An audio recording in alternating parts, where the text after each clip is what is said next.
Joining me now is Don Miggs of the band Whole Damn Mess. They have a new song called Nothing in the World Feels Better. Welcome to the show, Don. Thanks for taking the time to chat with me today. I appreciate you having me, so thank you.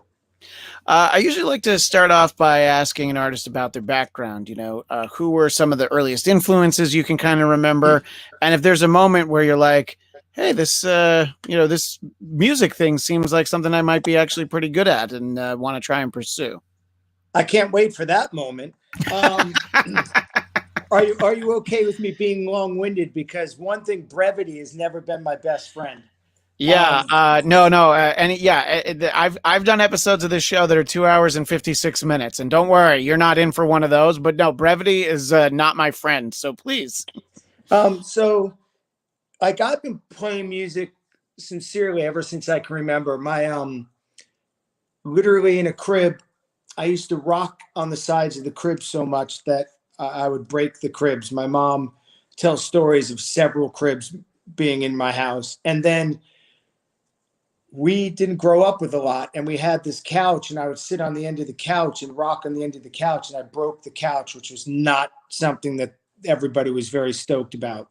um, but like I've always had it in my head, like I was writing songs like Eagle's Eye and You Spin Me, You Dazzle Me, You Take Me for a Ride with a friend when we were in second grade. I mean, it literally was the thing that always propelled me. I either wanted to hit a baseball or hold a guitar. And I remember my uncle and my father and my uncles, there are four of them, and my dad, they all played music. And the brothers were really good. And there was times when I would look at my uncle singing and like, I'd be like, is that the radio? Because his voice was so good. I mean, a little bit of a history of him is they played the World's Fair in like 64 or something. And the colonel who was managing Elvis Presley saw my uncle and called my grandfather and said, I'd like to manage him. My grandfather was like, no, he's too young. He's going to school. Um, and hung Well, up the, on me. the the colonel probably would have kept most of his money, so that was Right. probably And my uncle could have died on a toilet. that's true. And it's funny, full circle. He and I are doing a Christmas record together. He's 74, 73, and he has this wonderful Neil Diamond like voice, and we're making a Christmas record. But I grew up with them all playing. My dad was all the late 50s. My uncle was the early 60s. The next brother was the late 60s. The next brother was all the like Stevie Wonder. And then my other uncle from the other side was all the 80s. And I come in like 90s. And so I'm steeped in the music, and I had to, if you wanted to hang out with my dad and my uncles, you had to have an instrument or sing a harmony. And if you grabbed one of their notes, everybody stopped and looked at you like, that's not the harmony. You're singing my Yeah, note, get on your own. I yeah. started playing drums on boxes just so I could be in the room with them and soaking up these songs that I thought they wrote. I thought all of them. I thought they wrote. One uncle wrote Crimson and Clover. I think We're Alone Now. I was certain my other uncle wrote Sympathy for the Devil. Like, I just didn't have any context. But then I started getting grounded a bunch, and I would listen to music and just sit in my room listening to music. And one time I was grounded, and the only thing that was in the room was an old guitar of my dad's, and I didn't play it yet. And this is when I'm 10 years old. And I said, maybe I was 8 years old. I forget, because I wrote my first song at 8. But and I said, can I play the guitar? Because they wouldn't even let me listen to music. And they were both like, sure, you don't play the guitar. Have at it, son. And it was an old harmony, like you could barely get your hand on. So I freaking was grounded and fell in love with the guitar. So I can really thank my mom for that, because she would be the one grounding me. And I Yeah, learned, you can also thank yourself for whatever you did to get yourself in trouble, yeah, that's a because you good were point. stuck in the room with a guitar.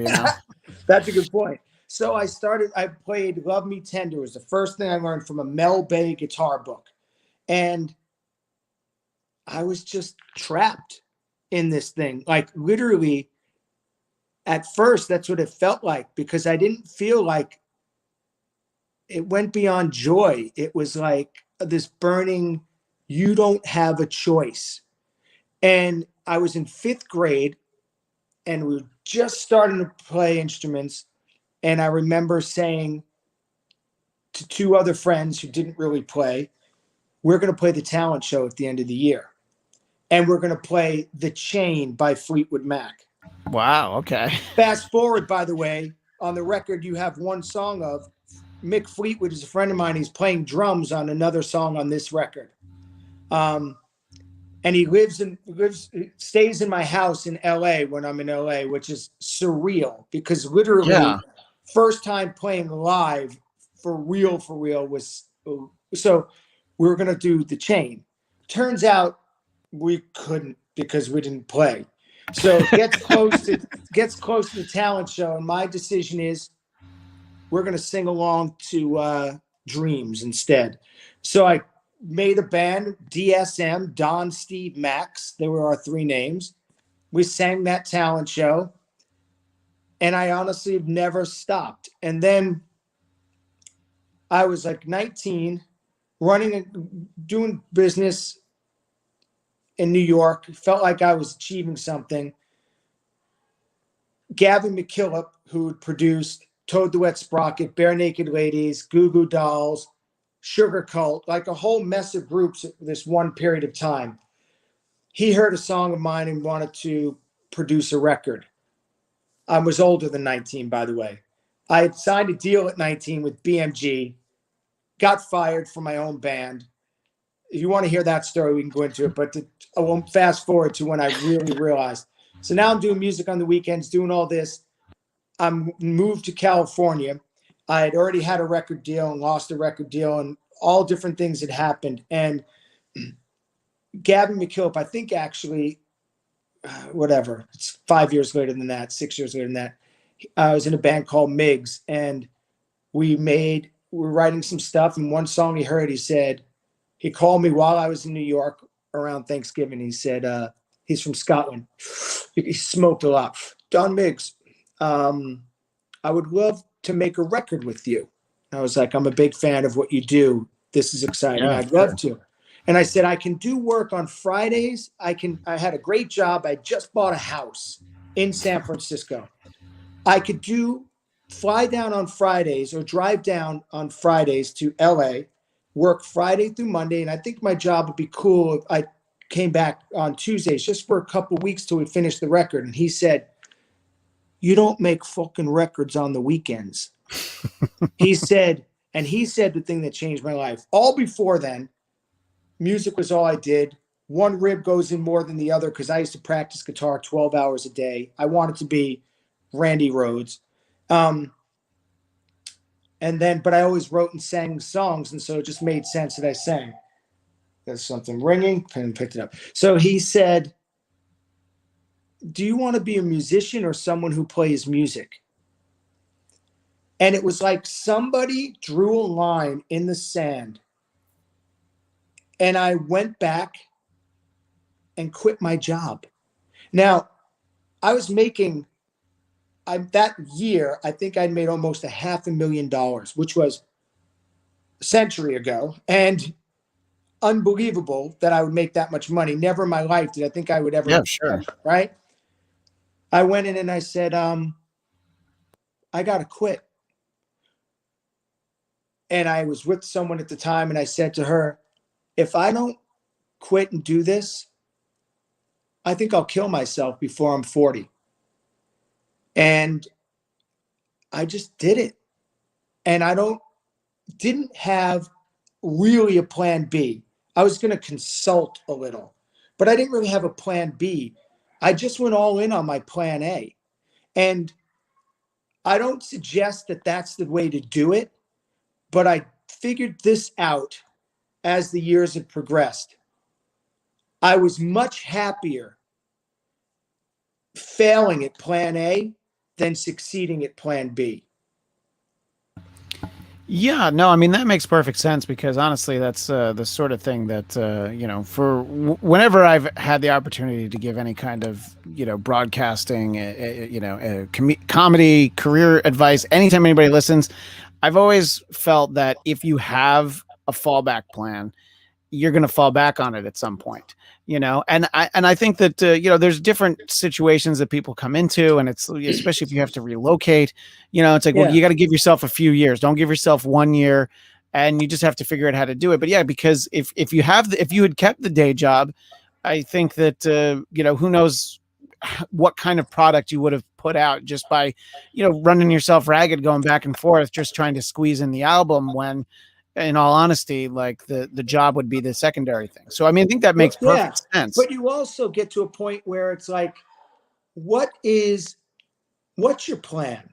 And if you're going to fail, fail forward, right? I know that sounds like some weird cliche, but I just feel like that's been my whole plan is like, I don't know if I'm going to get it right, but I certainly not even going to get it wrong if I don't do it.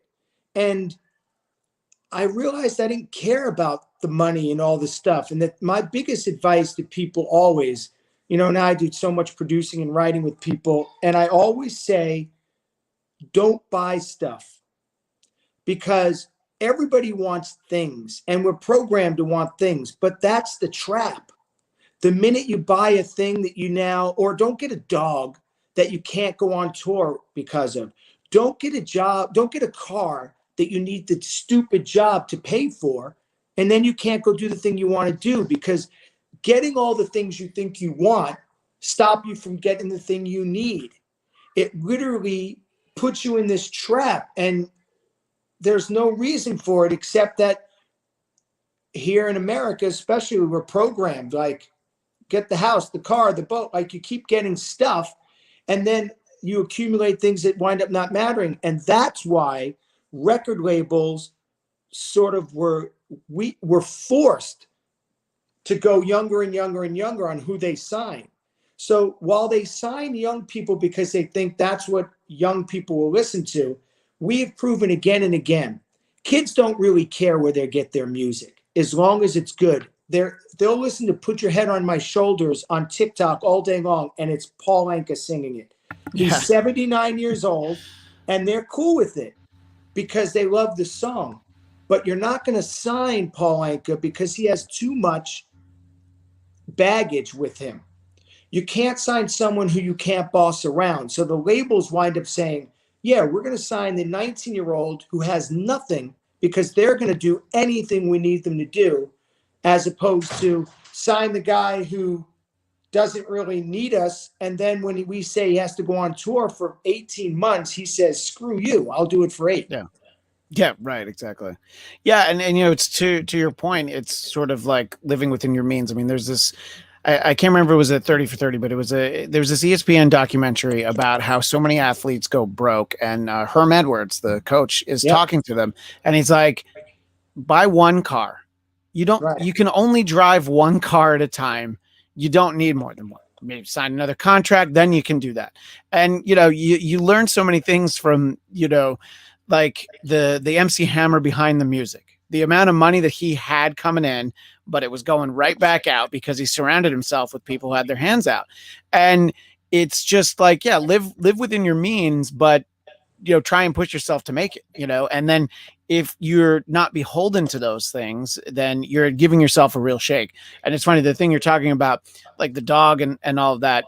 My wife and I, we now have a 5-year-old and a 3-year-old, but we never had pets because it's like, sometimes we might want to, like, go to Europe or something, and we didn't want to have to be like, oh, well, we can get together for 2 hours, but then we got to get back for the Right. dog. We have kids, it's a choice, but then it's like, you don't want that sort of obligation. And to be able to focus on the career, I think, is important. So as you sort of take that step, what was there, how long was it before you started to feel like, yeah, you know what, I'm glad I did this? And were there those moments of like, I can't believe I said no to $500,000 a year, at the job that I walked away from? Yeah, there were all that, that's the beautiful thing about this industry is what I tell people is the key is to stay in the garden. But some days you're picking flowers and other days you're pulling weeds. So our job is to just stay in the garden. There's hit songs and there's no songs. And so you just keep doing this thing. And every day, I'm really good at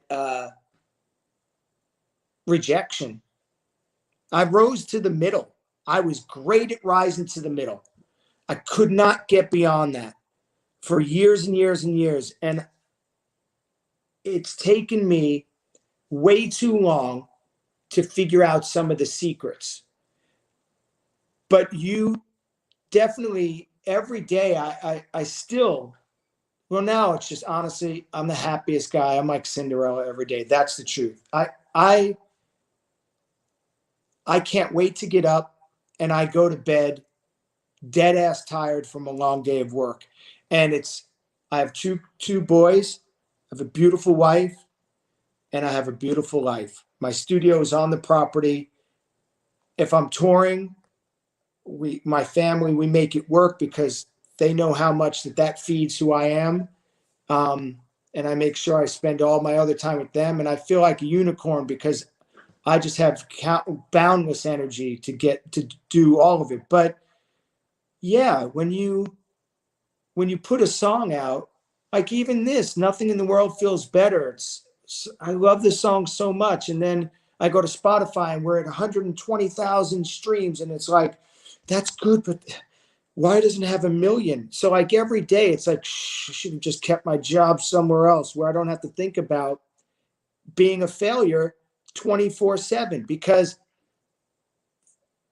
when you measure up against all of your friends and they have hit songs and yours isn't, you wonder, is it because my hair isn't their color? Is it like, what am I doing wrong? Do I just not write a good enough song? So, your ego is getting the crap kicked out of it by your self-doubt. And there's this endless fight of like questions. And the only thing that makes that better probably is age. As you get older and just go, listen, you just keep riding the tide and it does this. And I've just been on a really good swing, but like, I'm always ready for the wave to come over my head also. I don't know if that answered your question. No, it absolutely does. I mean, I think just being able to, sure, you can have those freak out moments. You can have the moments of like, oh, I wish this or that were better, but also being prepared for like could be a lot worse. It could be 120 streams on Spotify instead of 120,000 or whatever. Right. And So you know what? I always feel great.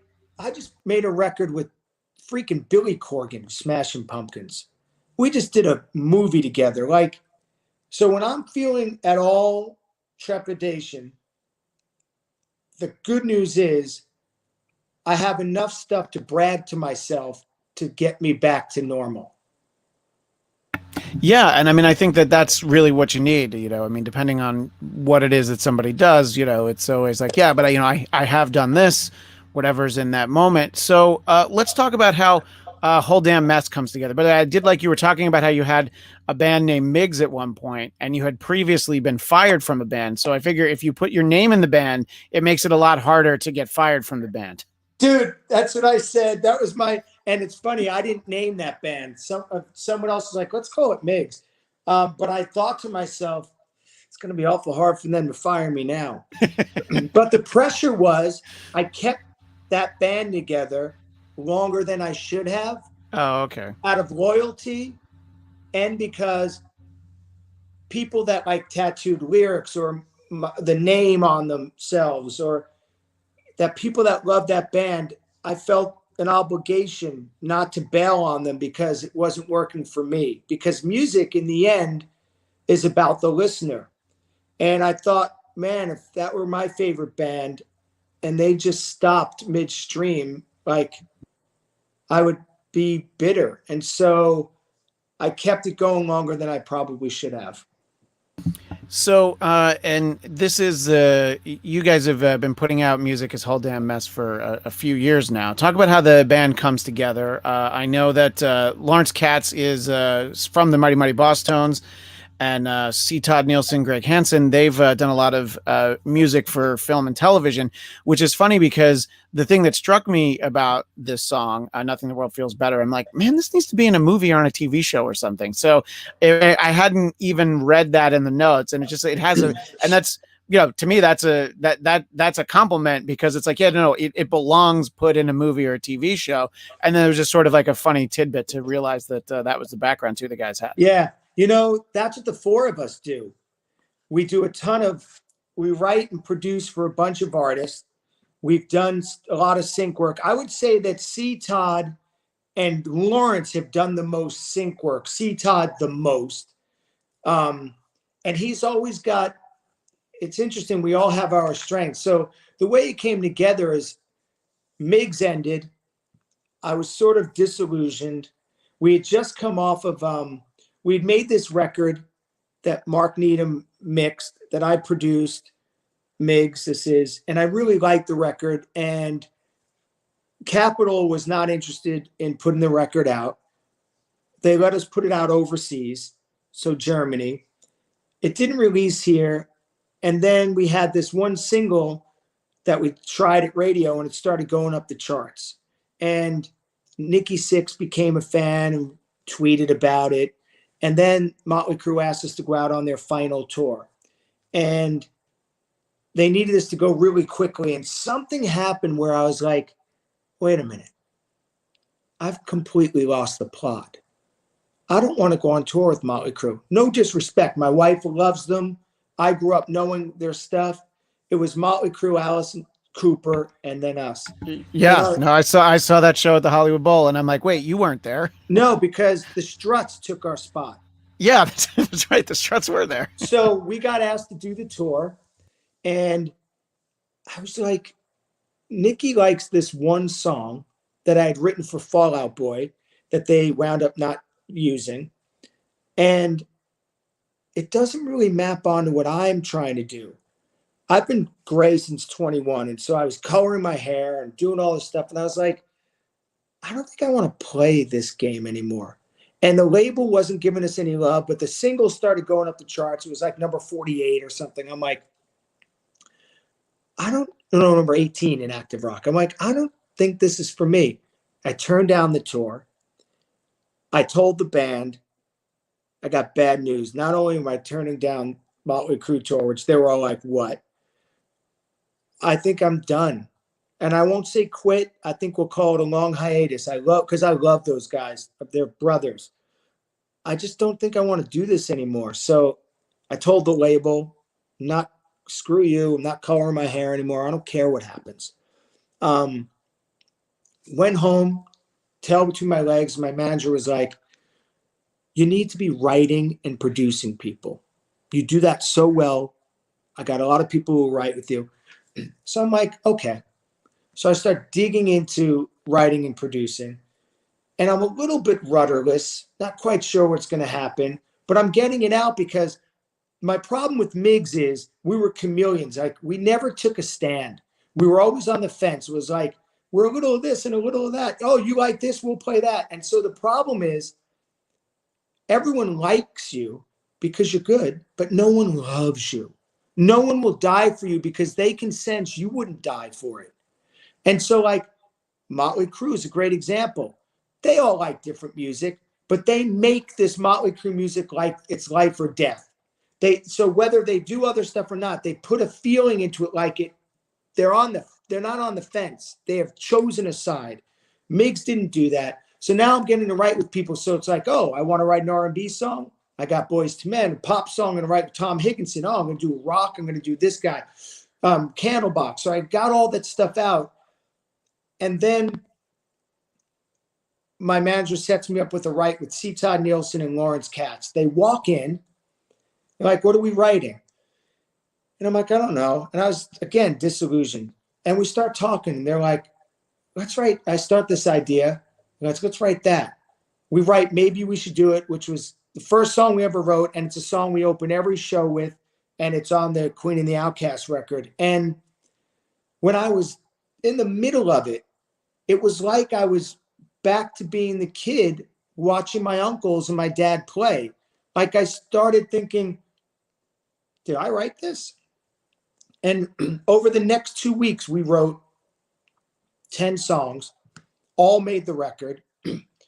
And they reminded me how much I loved making music. But what they did really well is they put parameters on it. So C. Todd and Lawrence understood innately what I learned to say out loud, which is you can't be something to everyone. You got to be everything to someone. Can't be something to everyone. You got to be everything to someone. They understood what I was trying to articulate, and they kept going, no, this is the music. And I would go, what? I like this. No, this is the music. But I want to sing about, no, we're singing about this. And they laser focused me on a thing. And we made that first record in the EP. And then I met Greg Hansen, who grew up Bayshore, Long Island, the same place I grew up, 10 years apart. But we lived in the same spot and we had the same sensibilities, and he was a natural fit. So the band is 4 producers and guitars and keyboards, and we always have people who are going to play drums. It's Mick Fleetwood, it's Dax Nielsen from Cheap Trick. It's all of our friends playing the ancillary parts, which is why it's called a whole damn mess. But it's 4 dudes who get to get their yayas out playing any kind of music they need to when they're writing for other people, who only do one thing in whole damn mess. So we all get to be like, help each other chip off the edges, and it feels like a well-oiled machine. So I don't care anymore if you like it or don't like it, because at least I know I'm giving you a full bred thing. Does that make sense? No, it absolutely does, because instead of, sort of catering to a trend, and sort of what you were talking about with the Miggs song, you could have been like, oh, this feels different, but that's what people want, and let me now do that. And I don't want to disparage their success, but a good example is the band Sugar Ray. They had a very specific sound. They do the song Fly, and it's like, oh yeah, we're going to sound like that now. And look, they had a tremendous success with it, and that was a choice on their part, and that's what they wanted to do.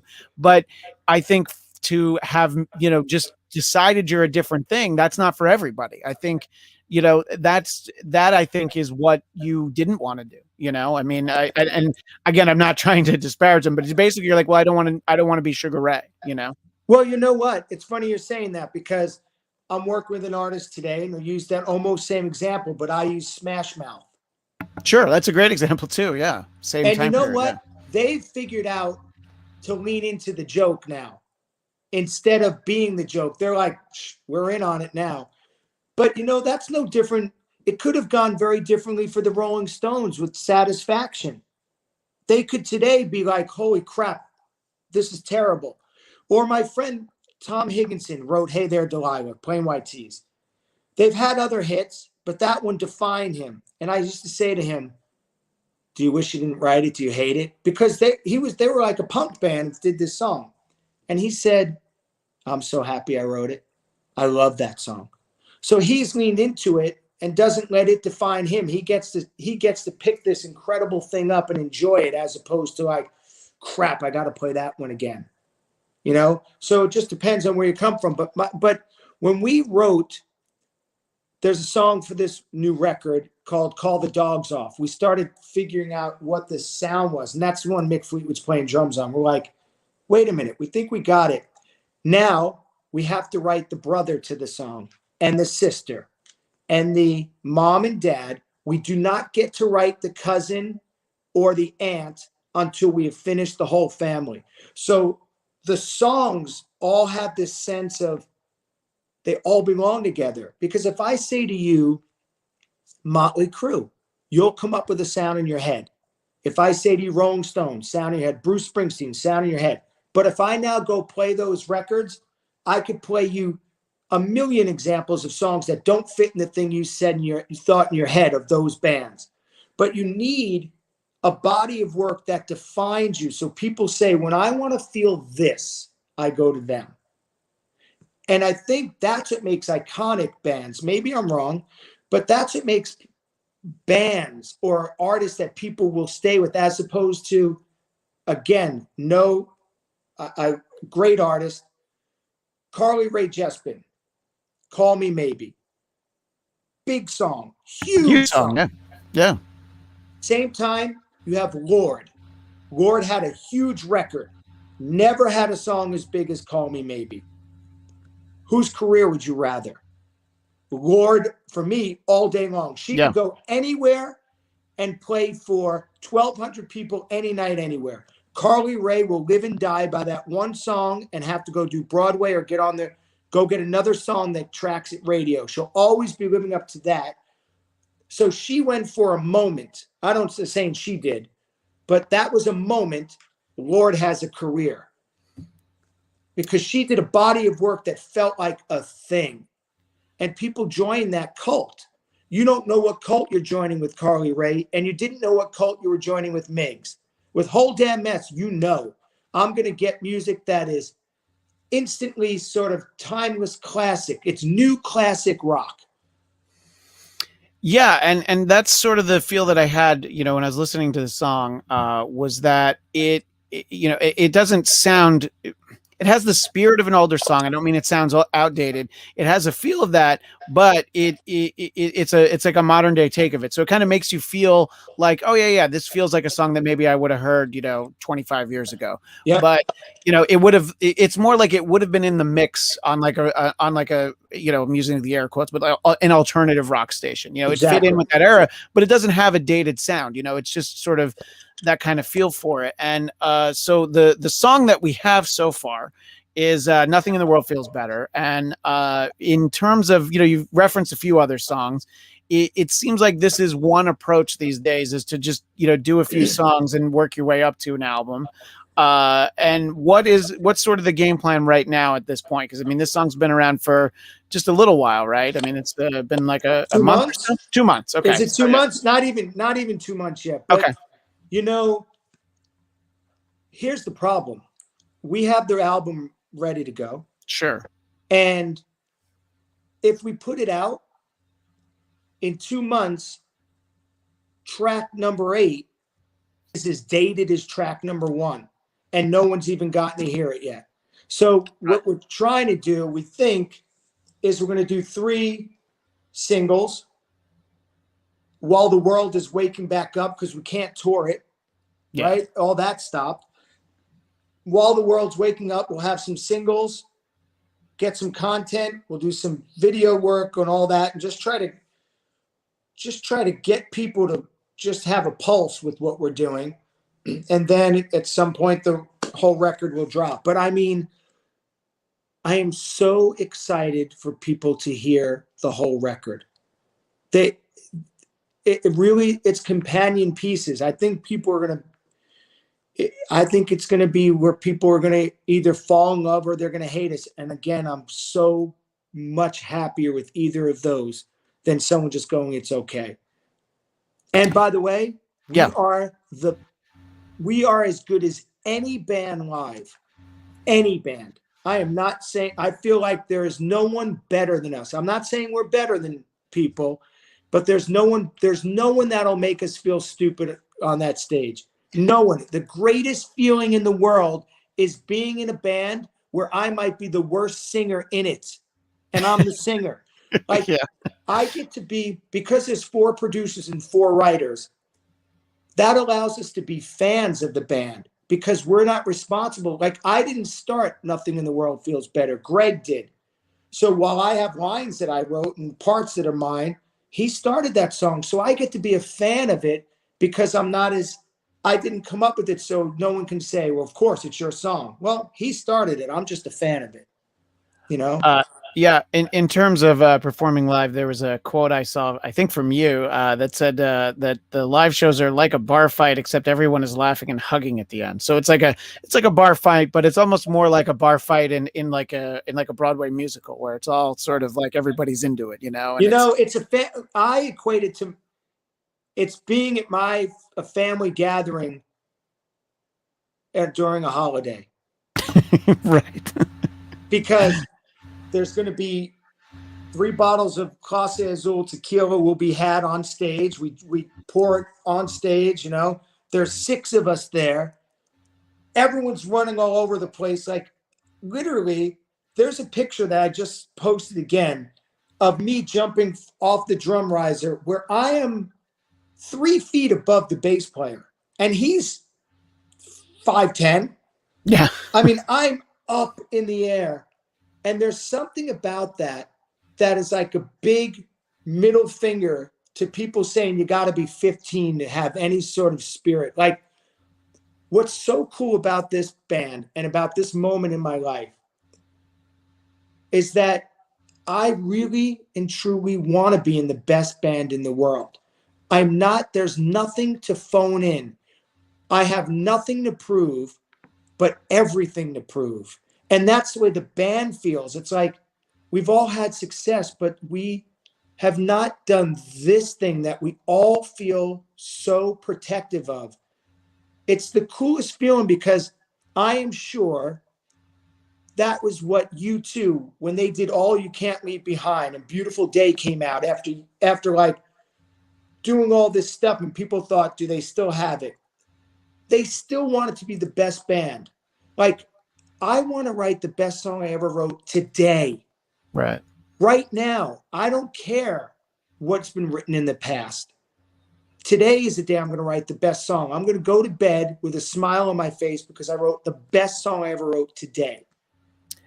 Well, I guess you could say that nothing in the world feels better. Thank you. Very proud of that. But no, but in terms of thank you. Yeah, in terms of the song itself, there is this cool video that goes with it that I wanted to talk to you about a little bit. And I don't know whether people hear it or they just see it if they're watching visually. What I like about the video is the gigantic like metal monster in it, and that he dances. Just talk a little bit about the video and like what went into this. You know, just sort of like it's not a video of the band, you know, in an airplane hangar singing. What was the thinking there? Well, it was exactly that. What we thought is that let's give people fun visuals, because what you'll see is in this, there's the guy, you know, the metal monster dancing, and then it's going to go to another vignette. And all this is 4, or is it 5 different directors here we're doing for the entire thing. It's 4 different directors. Yeah. All putting this video together. They all did it their own version of 30 seconds of the song.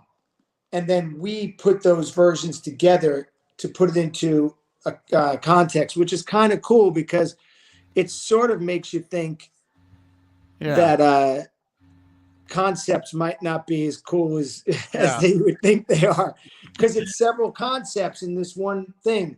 We thought that we wanted the video to represent what we do. It's a whole damn mess. It's several people's ideas melding into one. You know, not to get too philosophical, it just also felt like who needed to see people playing instruments if they really want to. There's tons of that footage. So we wanted to give them something that maybe they could just watch and be like, wow, that's fun to watch. Yeah. So, sort of what you were talking about before, obviously, you know, release schedules are impacted by the huge question mark that is touring schedules. And under normal circumstance, you'd probably be able to look at like, oh, well, maybe we can do some things there. It just depends on, you know, what each specific band is comfortable with. I mean, I've talked to bands who have played for, you know, a few thousand people at like an outdoor, like a field in Colorado. I've talked to bands who've done like small, like mostly acoustic shows in Texas. You know, there is a path, but is it just that you and the guys in the band are like, all right, well, we want to do it right, and it's going to be a little while before that, and so because of that, you're not really sure on when an album would come out? I mean, yes and no. We're ready to do something. The problem is stringing together more than one-offs. And Right. one-offs, or even just a couple things, it gets expensive. We live in Atlanta, Florida, Vegas, LA. Yeah. And then the bass player and the drummer that we usually use are either in Chicago or Nashville. So everyone has to come together to go do a thing. So we have a couple dates that we are doing some events. Like in June, there's one. In July, there's one. And those are great. And we're talking with people about touring. Before this thing all happened, I mean, we were on the ZZ Top Cheap Trick. We did a few dates with them. We did the Candlebox tour. And things looked like we had a couple possibilities for 2020 and the first part of 2021 that looked like big opportunities. They've sort of taken a dump, and we don't know if that's going to come back or not. And we just don't, we're ready to do it. And I would do it even in blocks of like go out for 5 days, and then we're going to have to go home because there's nowhere else to go. Because everyone's, not everyone, people are getting the shots. They were figuring a way to manage the distance. I mean, in Michigan, they're getting killed right now. COVID is all-time high. But there are pockets where you can do some things. It's just, I want it to be safe for us and the people going. And we also can't just lose money. If you told me we're going to break even for sure, I'd even say we can do it.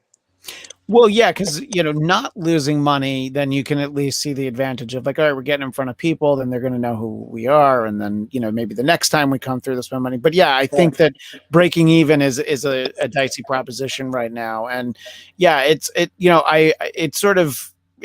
last few months, it's run the gamut from the answers that I get, earlier today, I talked to Robert Mason, who he's in a couple of bands. One of them, he's the lead singer of Warrant these days, and he has been for a while. And they have like a whole like summer planned. And I'm like, well, yeah, I can see, especially bands who can play like, festivals and things like that. When you're on a bill, it makes sense. But the thing you're talking about is especially for up and coming bands of any stature, really, it's like, how many dates can I play where I'm not going to, go broke for it? And, right.